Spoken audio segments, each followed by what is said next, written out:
Mazlumlar, mağdurlar nazarı itibara alınarak onların o sıkıntılarını, dertlerini, hani hep ismi mef'ul kipiyle ifade ediyoruz, mazlumiyetlerini, mağduriyetlerini, mazuriyetlerini, mahkumiyetlerini, daha değişik gailelerle malul bulunmalarını, bunların hepsini birden düşününce, bile heyetle umum bir alakadarlığımız varsa, hizmetle ciddi alakadarlığımız varsa, kardeşli ruhu tam inkişaf etmişse şayet, paylaşıyoruz o alamı, o mesaibi, o devahiyi paylaşıyoruz onlarla beraber. Onlar bazıları içeride, bazıları işte evlatlarından, eşlerinden, arkadaşlarından, dostlarından, anne babalarından ayrı onun hasreti ve hicranı içindeler. Bizler de o heyet içinde bulunmamız itibariyle aynı vücudun esas birer parçası, birer unsuru, birer molekülü gibi aynı şeyleri, aynı sıkıntıları paylaşıyoruz. Antiparantez bu paylaşma işi biraz o kardeşlik düşüncesini derinlemesine duymaya vabestedir. Herkes aynı ölçüde duymayabilir. Bazılarını yatağa düşürecek şekilde esasen felç eder o türlü şeyler. Belki çok defa o yaşamayı Cenab-ı Hakk'ın o sonsuz iradesi, o iradenin muradı neyse filan, ona saygının ifadesi olarak iradesinin hakkını verir ve katlanır o meseleye. Fakat insan olarak esasen, hani İzzet Molla'nın şeyini çok tekrar etmişimdir biliyorsunuz. Ben usanmam gözümün nuru cefadan ama ne de olmasa cefadan usanır, candır bu. Evet, tekme yemiş, sarsılmış veya şiddetli bir darbeyle, bir balyozla, bir hıyanetle yerle bir edilmiş, esasen düşmüş, tökezlemiş, sürüm sürüm hale gelmiş. Bütün bunların hepsini böyle vicdanımızda derinlemesine duyarak, kardeşlik irtibatımızın esasen sımsıcak olmasıyla mefsuden mütenasip, doğru orantılı. Duyarız, paylaşırız onlarla beraber. Dolayısıyla yani bir fereç, bir mahreç isterken esasen hem onlar için hem kendimiz için. Onlar için öyle bir fereç ve mahreç olunca biz de bir yönüyle Alvar İmam Hazretleri'nin İslam bu iki mısra-i fakir ilave ediyor.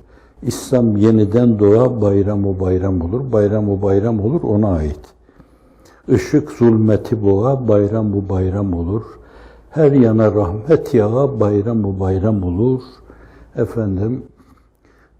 Çoğaltabilirsiniz bunu. Bayram o bayram olur. Sonra bir de müstezat yapıyor ama müstezatlarda esasen mısra uzunluğunda olmaması esastır. Görüne güzel yiğit olur. O ne güzel bir bayram. Şimdi onlar o bayramın sevincini paylaşırken kendi aralarında bunun size uzanan yanı da az değildir yani. Siz de bir bayram neşvesi içinde kendinizi hissedersiniz. Ama yani bir taraftan esasen o duygunun, o düşüncenin insanda olması lazım. Sonra öyle bir şeyin tam zuhur etmesi, o ferecin, o mahrecin zuhur etmesi bir yönüyle hem ibadet-ü taatımızla Cenab-ı Hakk'a teveccühü tamla hem de Allah'tan sürekli aynı şeyleri istemeye vabestedir. Seyyidina Hazreti Yunus İbn-i Mettar, La ilahe illa ente subhaneke inni kuntu minezzalimin dedi. Lemalardaki o şeyi izahına bakacaksınız onun. La ilahe illa ent. Senden başka mabudu bil hak, maksudu bil istihkak yoktur. Sadece sensin. Sen dediğimiz zaman gerçekten sensin. Bütün varlık senin vücudunun gölgesinin gölgesinin gölgesi. İlimler senin ilminin gölgesinin gölgesinin gölgesi. İradeler senin iradenin gölgesinin gölgesinin gölgesi. Yok değil, var ama işte gölgenin varlığı gibi bir şey yani bu. Bir isneyniyet, evet, usulü din ulemasının ifade ettiği kelime bu. Var burada ama fakat birisi esas diğerine gelince o zillidir ve izafidir esasen. Evet. Öyle Cenab-ı Hakk'a la ilahe illa ent, subhaneke, seni tesbih takdis ederim ben burada. Burada subhaneke kelimesi Cenab-ı Hakk'a evsaf-ı âliye ile tavsif etme ve noksan sıfatlardan da tebriye manasına gelir. Kuddüs ismi şerifinde de Cenab-ı Hakk'ın Üstad'ın İsmi Azam gibi alıp yine lemalarda zikrettiği o 6 isim, Kuddüs isminden de bahsediyor. Yeryüzünde maddi temizlik, nezahet, ahenk, ekosistem ve aynı zamanda Cenab-ı Hakk'ı tenzih manası da orada ona çok temas edilmiyor. Tenzih manasına da gelir. Yani zat-ı üluhiyet, yemez içmez zaman geçmez, beridir cümleden Allah. Tebeddülden, tagayyürden, elvan-ı eşkaldan muhakkak ol müverradır. Budur selvi sıfatullah. Ne göklerde, ne yerlerde, ne sağı solu ön artta. Subhaneke dediğimiz zaman aynı zamanda bunu kastetmiş oluruz. Peygamber ufku itibariyle meseleyi söylerken çok derinlemesine söylemiş olur. La ilahe illa ente subhanek. İnni kunt. Ondan sonra zat-ı üluhiyeti zatına şayeste, layık tavsif ettikten sonra kendi durumunu, o kapının eşiğine başını koyarak Allah'ım başım kapının eşiğinde. Evet, bu meseleyi daha arızasız bir ifadeyle rahmetinin eşiğinde, re'fetinin eşiğinde, şefkatinin eşiğinde demek teşbihe, temsile meydan vermeden bir ifade tarzı olur. Evet, çok defa onu tercih ediyoruz. O tercih edilmişti esasen. Başım orada. Subhaneke inni kuntu minez zalimin. Ben zalimlerden oldum diyor yani öyle. Diyor. İzzat-ı uluhiyeti onu hep böyle tekrar edip durduğundan dolayı balığın karnından balık getiriyor onu bir sahile atıyor. Açık Kur'an-ı Kerim'de 2 yerde net olarak, detaylı olarak anlatılıyor. Ve sonra döndüğü zaman da Cenab-ı Hak öyle o bir insan halas oluyor fakat 100.000 insan daha fazlası ona iman etmek suretiyle onda inşiraha vesile oluyor ve Cenab-ı Hakk'ın hoşnutluğu da ortaya konmuş oluyor. Şimdi bu ayeti okuduk. La ilahe illa ente subhaneke inni kuntu minez zalimin. Allahümme ec'al lena ferecen ve mahraca. Allah'ım bize de fereç ve mahraç ihsan eyle. Antiparantez bir şey arz edeyim. Arkadaşlar çok rüya gördüler yani. Bazen Efendimiz doğrudan doğruya yekaza temessül buyurarak çıktı karşılarına. Bazen Hazreti Ebubekir, bazen Hazreti Halid. Bu büyük zatların esasen tabi Efendimizin büyüklüğü, büyüklük sözüyle ifade edilemez. Fakat meseleyi nispetlere bağlayarak ifade etmemeli. Büyük o yani, büyük. Fakirin ifadesiyle böyle gaye ölçüsünde bir vasıta, bir vesile esasen. Onun için La ilahe illallah Muhammedur Resulullah yan yana zikrediliyor orada. Efendimiz temessül buyuruyor, Hazreti Halid temessül buyuruyor da şahısların karakterlerine göre, o andaki sıkıntının keyfiyetine göre. Birisi de Yunus İbni Metta rüyasında görüyor. Fakat bazen öyle net bunlar görülüyor ki belki hani birkaçı da görmüş oluyor bunu. Ona Yunus İbni Metta ala nebiyina ve aleyhissalatu vesselam diyor yani sen diyor bu la ilahe illa ente subhaneke inni kuntu minez zalimin okudun, Cenab-ı Hak sana salah ve necat verdi. Onu halas ettik dedi. Ama buyuruyor ki ben onu balığın karnında söyledim diyor. Yani demek ki sıkıntı seni öyle bir sıkacak ki canın gırtlağına gelecek. Tabiri diğerle esbab bil külliye sukut edecek. Fakat onunla irtibatını koparmayacaksın her şeye rağmen. Hazreti Yusuf Aleyhisselam gibi kuyunun dibinde bile orada Cenab-ı Hak vahyediyor. Daha çocuk orada vahyediyor. O işin encamını Allah Celle Celaluhu ona göstereceğini vahdediyor. Dolayısıyla da ciddi bir itminan içinde şikayet ettiğine dair bir şey yok. Biraz sonra bir kova iniyor oraya, su çıkarılacağına insanlığın güzeli işte bir insanı bayıltacak güzellikte bir çocuk çıkarıyorlar oradan kuyunun dibinden. Bunun gibi esbab bil külliye sukut edince esasen nuru tevhid içinde sur-ı ahadiye zuhur ediyor. Şimdi dolayısıyla da la ilahe illa ente subhaneke inni kuntu minez zalimin derken bütün arkadaşlarımız, kardeşlerimiz için İc'al lena min emrina feracan ve mahraca. İlave edeceğimiz hani tavır ve davranışlarımız o kapıda olmalı. Ayrı bir mesele. Fakat aynı zamanda beyanlarımız öyle olunca zaten beyanımız bir yönüyle dilin dudağın beyanı olmaz. Günümüzde her şey dilin dudağın beyanı. O camilerde duyduğunuz din adına söylenen sözler dilin dudağın beyanı, kalbin sesi değil. Düşünürlerimizden bir tanesi antipatinize vesile olabilir ama ben çok seviyorum. Ağlayarak namaz kılan bir düşünür, bir akademisyen yani. Kısmen de fakirin hemşehrisi sayılır. Fransa'da doktora yapmış, gelmiş. Denizli'deyken de Hazreti Pir-i Muğan Şemitaban'la tanışmış. Efendim namaz kılarken hıçkıra hıçkıra ağlayan bir insan. Sizce, antiparantez, siz hiç camilerde öyle ağlaya bayılıp geçen, kendinden geçen insan gördünüz mü? Ben şahsen belli bir dönemden sonra görmedim. Gençler kendilerinden geçiyordu belli bir dönemde.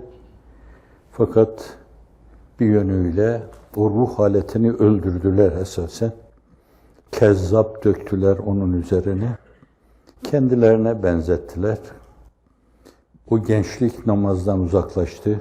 Uyuşturucuya alıştı. Sigaraya alıştı. İçkiye alıştı. Sözde İmam Hatipli oldu. O onu hayat her birim içine sokacaklardı. Kendileri gibi adam yetiştireceklerdi. Doğru, kendileri gibi adam yetiştirdiler. Nifakın yapacağı odur esasen. Gırtlak ağası derdi bunlara, gırtlak ağası. Evet, ses sanatkarı tabirini de kullanırdı. Ses sanatkarı. O mevlidçilere, o cenazelerde işte dua edenlere, cenazelerde Kur'an okuyanlara esasen kimseye bir şey ulaşsın diye değil de esasen kendilerini ifade etme, bir yaptıkları şeyle başka bir yapacakları şeyle yatırım yapma adına. Bir yerde güzel sesle şöyle bir Kur'an okursak başka bir yere de çağırırlar. Buradan 5 geldiyse oradan da 10 gelir filan. Hep yaptıkları şeyler başka bir şeye karşı esasen bir yatırım. Dolayısıyla bunlara gırtlak ağası bile hafif geliyor zannediyorum. Ses sanatkarı sözü de hafif geliyor. Esas mesele dil, dudak, kalbe tercümansa şayet. Kalp imani heyecanla mızrap yemiş gibi ürperiyor, titriyor ve dil dudak da yahu dur acele etme ben bir bunu tercüme edeyim diyor. Ve kendine göre kendi renk ve deseniyle esasen bir kombinasyon ortaya koyuyor ve bu çevrede hakikaten bayıltan, öldüren ricali okuduğumuz zaman görüyoruz. Bir tanesi bir yerde Kur'an-ı Kerim okurken, sohbet ederken 4 şahıs birden ölüyor orada. Evet, hiç unutmam ben telsizciydim askerde. Abdülvasit Abdülsamet Baçı bunu dinliyordum Kur'an-ı Kerim'de. Kur'an-ı Kerim okuyunca Tekvir suresiyle bitiriyordu. O kadar güzel okuyordu ki ben daha sonra onu teyplerde görmedim yani. Hakikaten insanı bayıltacak şekilde. Demişlerdi ki orada o Kur'an okurken bir tanesi düştü, bayıldı ve öldü. İşte okumaya bağlı bu yani. Kalbin sesine bağlı. Dilin dudağın bağışlayın. Bağışlıyor musunuz? Hırıltısına, mırıltısına değil. Bence insan bir ney sesi verecekse bence ne diye hırıltıya, mırıltıya, başka mahlukların sesine, soluğuna kendisini salıyor ki? Evet. Geriye dönelim. Evet, antiparantez kapadık yani. Evet. Rabbena ic'allena min emrina feracen ve mahraca. Hal, tavır ve davranışla öyle bir konum ihraz ediliyor ki, insan öyle bir konumla kendini konumlandırıyor ki, burada hakikaten dilinden dudağından dökülen her şey bir yönüyle enine, uzununa, onu değerlendirdiğiniz zaman, analize tabi tuttuğunuz zaman diyorsunuz ki vallahi bu çok dile, dudağa benzemiyor. Bu olsa kalbin sesi soluğu olur. O kalp-i dil beyti hudadır. Ana pake ile sivadan kasrine nüzul eyle Rahman gecelerde. Evet, tecelligâh-ı ilahidir o. Allah oraya tecelli ediyor, hususi gecelerde. Şimdi o durum ihraz etmek lazım. Ve işte o Rabbena ic'allena min emrina ferecen ve mahrecayı da ona bağlamak lazım. Yunus bin Metta'nın sözünü de o şekilde anlamak lazım. Hakikaten esbab bil külliye sukut ediyor. Yapacak başka bir şey yok. Bütün gönlüyle Cenab-ı Hakk'a teveccüh ediyor. Sebepleri elinin tersiyle itiyor. Sadece sen varsın, başka şey aramaya gerek yok diyor. Allah da Celle Celaluhu ben varsam, meseleyi bana emanet ediyorsan, efendim işte ben de yapacağımı yapıyorum diyor. Onu balığın karnından çıkarıyor. Çok defa diyorum ki, Allah'ım bu kıtmirde, bu hizmetin içinde bulunanlar da, aynı zamanda bu hizmet de ben bütün benliğimle sana emanettir diyorum. Başkasına bunu hükümete, devlete, siyasilere emanet edersek canını okurlar. Ama sen eminsin, sen mümin ismiyle mevsufsun veya müsemmasın. Dolayısıyla hepsi sana emanet. Nezdü üluhiyetinde, hazire-i kutsünde bunları sana emanet ediyorum. Bahtına düştüm. Sen emanete hıyanet etmezsin. Bu açıdan da meseleyi Cenab-ı Hakk'a havale etmek lazım. Siz bütün benliğinizle meseleyi ona emanet ederseniz, efendim onun da o engin lütfuyla, keremiyle mutlaka karşılığını bulursunuz. Evfu bi ahdi, ufi bi ahdikum. Verdiğiniz sözü yerine getirin, mukabelesinde bulunayım diyor bende. Ufi diyor da orada ben de vefalı olayım. Fakat bunlar mukabele manasına gelir. Sizin bu vefanız ölçüsünde ben de mukabelede bulunayım. Ne yaptınız siz? Kul kendi darlığı içinde bir karış. Zat-ı ülûhiyet kutsi hadiste buyuruyor. Benimki bir adım. Siz bir adım attınız. Benimki gelme. Siz geldiniz. Benimki koşma. Sonra da dil olma, dudak olma, konuşma. Yani siz kendi küçüklüğünüz ölçüsünde ona karşı bir yaklaşım tavrı sergiliyorsunuz. O kendi büyüklüğü ölçüsünde onunla mefsuden mütenasip bir teveccühte bulunuyor. Hepsi bu. Şimdi böyle bir ruh haleti içinde inşallah hem kendimiz için hem kardeşlerimiz için Cenab-ı Hak'tan fereç ve mahreç talep edilirse o bence yere düşüp kalmayacaktır. Cenab-ı Hak kabul buyuracak, o fereci ve mahreci ihsan edecektir. Hani esasen bir imtihan oluyoruz, bir miadı var bu meselenin. Bu imtihanda o miadı doldurup işin içinden pak olarak, piru pak olarak Türkçe insan sıyrılıp çıkıyor.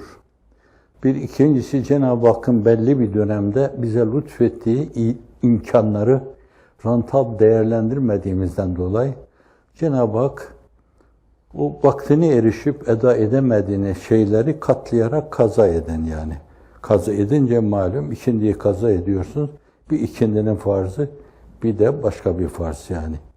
Bu defa vitesi yükselteceksiniz yani. 4'te gidiyorsanız bu defa 8'de gideceksiniz. Bir de buna temkin dörtlüsü ilave edecek olursanız şayet 12 olur bu defa. Evet. Eda edeceksiniz onun. Bu da ayrı bir mesele. Vaktine erişip yapmanız gerekli olan şeyleri tam vaktinde eda edemediğinizden dolayı esasen. Başkalarıyla mesela dirsek temasına geçemediniz. Şu dönemde yaptığınız gibi. Mesela Ramazan iftarları tam veremediniz. Üst seviyede binlere tekabül eden insanlarla dirsek teması içinde olamadınız. Olsaydınız sesiniz, soluğunuz insanlığın iftiharı Daflos'un buyurduğu gibi güneşin doğup battığı her şeye ulaşacaktı. Ve Hazreti Ruhu Seyyidül Enam memnun olacaktı. Adeta rüyalarda sizin rüyalarınıza girseydi, yaptığınız şeylerden dolayı size tebessümler yağdırmasıyla esasen memnuniyetini gösterecekti. Hiç tereddüdüm yok bunda yani. Çünkü onun bundan başka arzusu ve isteği yoktur. La ilahe illallah Muhammedur Resulullah hakikati dünyanın dört bir yanında şehbalaşsın. Yahya Kemal'in ezan şiirinde dediği gibi Sultan Selim evveli rahmetmeyi becel fethetmeliydi alemi şan-ı Muhammed'i. Gök nura gark olur nice 100.000 minareden, şehbal açınca ruhu revan-ı Muhammed'i. Ervah cümleten görür Allahu Ekber'i, akseyleyince arşa lisan-ı Muhammed'i sallallahu aleyhi ve sellem. Evet, onun size gösterdiği hedef bu. Gayb bin gözüyle görmüş. Bir gün böyle olacak. Bu aynı zamanda size bir hedef göstermiş. O hedefi siz kendi nesliniz olarak yakalamaya bakın. Ama size müyesser olmayabilir. Siz o yolun yolcusuysanız, hedefe terettüp eden sevap derece neyse Allah size onu verir. Çünkü siz hedefe göre kendinizi planladınız. Bunun gibi. Efendim, şimdi bir de bu. Cenab-ı Hak bize çok geniş imkanlar bahşetti. Acaba bunlar rantab değerlendirildi mi? Ona diyoruz yani. Çok değişik şeyleri var bu meselelerin. Bir diğer, yani zalimleri iyi idare etme filan meselesi. Yani insanlığın iftihar tablosu 13 sene Mekke-i Mükerreme'de zalimler, kafirler, münafıklar, müşrikler, daha başka böyle bütün Allah belası ne kadar bağışlayın. Zîru zeber insan varsa hepsi adeta eziyet etmede, zulmetmede yarışmışlar. Allah Resulü sallallahu aleyhi ve sellem o zaman yapması gerekli olan şeyleri yapmış. Hicret buyuracağı ana kadar. Yoksa iflah etmezlerdi o insanlar. O hicret buyurduğu zaman Sevr Sultanlığı'nda oraya kadar gidip o kötü niyetle böyle kılıç bilemeleri gösteriyor ki çok kötü şeyler düşünüyorlardı. Bugün günümüzde bazı İslam ülkelerinde bir kısım tiranların aynı şeyleri düşündükleri gibi. Efendim, evladından ayrı anne ölürse ölsün, bana ne yani? Benim saltanatım gitmedikten sonra bakın şu İslam dünyasına, kapkararmış çehresiyle, kapkara saraylarda, kapkara düşüncelerle, hep böyle kapkara dumanlar içinde insanları götüren insanlar. Evet, öyle bir şey. Fakat Allah'ın izni inayetiyle o yapması gerekli olan şeyleri yapmış ve sıyrılması gerekli olan günde de sıyrılmış gitmiş. Ama 13 sene Allah'ın izni inayetiyle onca şeye maruz kalmasına rağmen davasını bayraklaştıracak şekilde Yesrib'i Medine yapmış, medeniyet merkezi yapmış, efendim bir muvazene unsuru olmuş Hazreti Ömer döneminde. Hem de yani kaç sene bu diyeceksiniz ya. Efendimiz sallallahu aleyhi ve sellem Medine'de 10 sene, Hazreti Ebubekir 3 seneye yakın, Hazreti Ömer Efendimiz 10 sene. Düşünün yani 23 sene. Atın, katırın sırtında. Tankla, topla, tayyareyle değil yani. Bir nesil, bir nesil. Dolayısıyla fereç ve mahreç dualarımız vakti merhununa bağlı bulunabiliyor. Evet, dolayısıyla yani bir işte buna göre ya arınmamız, ya kaderin takdir buyurduğu miat var, ona diyor. Veya Cenab-ı Hak bizi arınmış olarak nezdü ülûhiyetine pak, pir-i-pak olarak almak istiyor.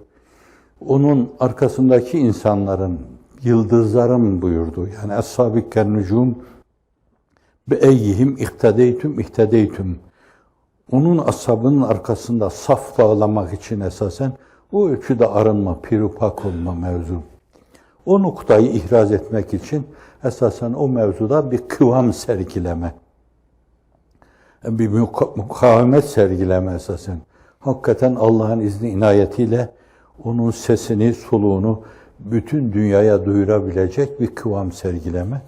Şimdi Cenab-ı Hak bunları murat buyurmuşsa bence bunların hepsi bir yönüyle böyle azap gibi, ızdırap gibi, çile gibi esasen görünse bile fakat yine Cenab-ı Hakk'ın rahmet tecelli boyutunda bize bir şeydir yani. Rahmet tayfları şeklinde algılayabilirsiniz bunları da. Evet, tereddüt etmeden. Dolayısıyla onu intisar etmek lazım. Acele etmemeli o mevzuda. La tehsen innallaha ma'ana fe enzelallahu sekinete aleyh. Sevr Sultanlığında Hazreti Ebubekir'in heyecanı efendime bir şey olur diye endişe ediyor. Fakat orada hiçbir şey yokmuş gibi. Onlar dolaşıp duruyorlar. Ayaklarını da görüyor orada. Belki ayaklarının sesini de duyuyor. Böyle mağara, derin bir mağara değil. Ama örümcek ağıyla Allah Celle Celaluhu ahmakların önünü kesiyor. 2 tane güvercinle Allah münafıkların önünü kesiyor. La tahsen innallaha ma'ana. Tasalanma dostum, Allah bizimle beraberdir. Fe enzelallahu sekinetehu aleyhi ve eyyedehu bi cunudin lem terahva ve ceale kelimetellezine keferu süfla ve kelimetullahi hiyel ulya. Allah'ın kelimesi ulya, kafirlerin kelimesi diyeceği, edeceği şeyler süfla. Endişe etmeyin. El hakku ya'lu ve la yu'la aleyhim. İşte Efendimiz o sekinenin inmesi bir mana şeklinde oluyor. Kalpte bir itminan hasıl oluyor. Kalbe inen esasen bir itminan. Ne var ki bütün bunların hepsi ona bir teveccühü tamla teveccüh etmeye vabestedir. Siz teveccüh ederseniz teveccüh doğurur. Teveccüh edin, teveccüh bulun. Cenab-ı Hak inayetini sizinle bizimle eylesin. İttirdi, iyi bir yerde duruyoruz. Yanılıp zalimlerin içinde bulunabilirdik. İşledikleri zulümlere bir kısım ahmakı tahammuk etmiş insanların bulundukları gibi bulunabilirdik. Sürü gibi onların arkasından sürüklenebilirdik. Değişik şekilde ayıkladı. Bazı arkadaşlarınızı içeriye koydu. Bir kısmı da sizler gibi hicret etti. Allah Celle Celaluhu bununla insanlığın iftihar tablosunun benim namım güneşin doğup battığı her yere gidecektir. Dünyada şu anda sizi duymayan insan yok. Amerika'da şu anda mahkeme oluyor. Tam 20 tane güçlü şirket burada kiralamışlar. Güçlü avukatlar tutun. Harekete mensup insanları derdest edin. Başka böyle sizin arkadaşlarınızdan bir kıtmir var da başta olmak üzere. Tabi olduktan sonra bir yönüyle burası Türkiye insanları taşımak için bir liman, bir rampı olacak. Birer birer herkesi derdest edip oraya gönderecekler. Artık onlar da orada hücrelerde ölüme terk edilecekler. 20 tane 30 tane avukat tutuyorlar. 20 tane 30 tane şirket buluyorlar. Tonlarla para harcıyorlar. Sadece bir tanesi bilmiyor bunu. Savcılar hepsini biliyorlar. Bir tanesi de bir adam için sadece 15 milyon dolar. Ve bu meseleyi teklif edenler, pazarlık yapanlar da o Kapadokya'dan 2 tane, neyse isimlerini söylersem gıybet olur. 2 tane bakan. Bakıp da göremeyen insanlar. Bakan. Şimdi bir tane insan için böyle yaparlarsa, meseleyi beyninden vurdukları zaman esasen diğerlerine ne yapacağını kestiremezsiniz. Böyle bir hınç karşısında Allah Celle Celaluhu sizi koruyor. Hala her gün gelip insanlar oraya sığınıyor. Sığınma ne demek? Esasen misyonlarını eda etmek üzere yer değiştiriyorlar. Cebri hicret yapıyorlar. Cebri hicret de ihtiyari hicret, racih mercu münasebetiyle bazı yönleriyle o eftal, bazı yönleriyle de o eftal. Evet, dünküler ihtiyari hicretle esasen sevabı kazandılar. Bugünküler de yerlerini, yurtlarını, mallarını, mülklerini terk ettiler. Bir yönüyle onun acısı var sinelerinde.